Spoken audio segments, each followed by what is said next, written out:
ஒரு அசிரீரி குரல். ஒரு ராஜாவின் நடுங்கும் அச்சம். இந்த கதை கிருஷ்ணரின் பிறப்புக்கு முன் நடந்த அதிர்ச்சி ரகசியம். மதுரா அரசன் உக்கிரசேனனின் மகன் கம்சன் தன் சகோதரி தேவகியின் திருமண நாளில் வானில் ஒரு அசிரீரி குரல் கேட்டது. கம்சா, தேவகிக்கு பிறக்கும் 8வது குழந்தை உன்னை சாகடிக்கும்.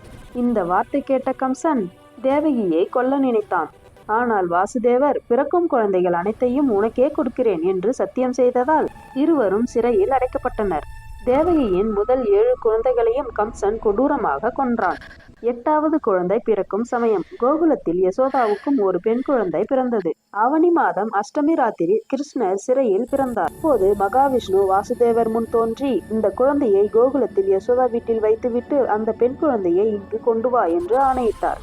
சிறைக்கதவுகள் தானாக திறந்தன. காவலர்கள் மயங்கினர். வாசுதேவர் யமுனை வெள்ளத்தை தாண்டி கிருஷ்ணரை கோகுலத்தில் விட்டுவிட்டு பெண் குழந்தையை சிறைக்கு கொண்டு வந்தார்.